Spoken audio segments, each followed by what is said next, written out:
Baptism ఎందుకు తీసుకోరు తెలుసా? అంటే నీటి బాప్తీసం. ఎందుకంటే అది ఎక్కడి నుంచి వచ్చిందో తెలియదు గాని బాప్తీసము తీసుకునే వరకు ఎన్ని పాపములు చేసినా దేవుడు తుడిచివేస్తాడు. కానీ నీటి బాప్తీసము తీసుకున్న తర్వాత అన్ని పాపాలన్నీ కూడా ఆయన లెక్కలోకి తీసుకుంటాడు, జ్ఞాపకం ఉంచుకుంటాడు, ఇంకా ఎక్కువ శిక్షిస్తాడు అని. విన్నారా ఎవరైనా? చాలా మంది అందుకనే బాప్తీసం తీసుకో. ఎగ్జామ్స్ అయిపోయాక తీసుకుంటాము, పెళ్లి అయిపోయాక. ఎందుకు అంటే అప్పటి వరకు ఎన్ని పాపాలు చేసినా ఎంత కాపీ కొట్టినా పర్వాలేదు, దేవుడి బుక్ లో రాసి ఉండడు.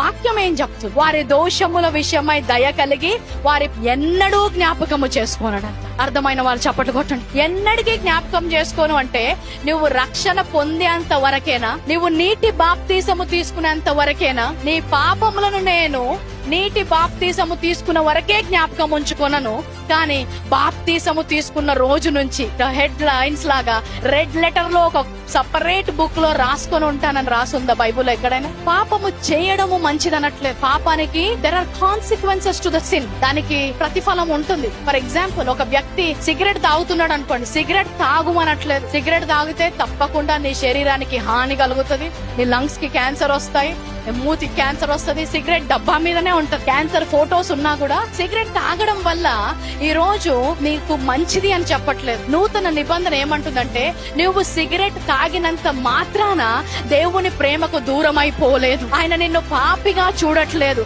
ఆయన తన బిడ్డగానే చూస్తున్నాడు. ఆయన నీపై ఉంచిన దృష్టి, ఆయన నిన్ను చూసే చూపులో ఎలాంటి మార్పు లేదు. ఆయన పాపంపై విజయాన్ని ఇచ్చాడు. నమ్మి ఆ విజయంపై నడవడానికి ఆయన కృప యొక్క సహాయం తీసుకోవాలి. గాని నేను పాపంలో ఉన్నానని ఆయన నుంచి దూరంగా పారిపోవడంతో ఎన్నడూ పాపాన్ని జయించలేవు.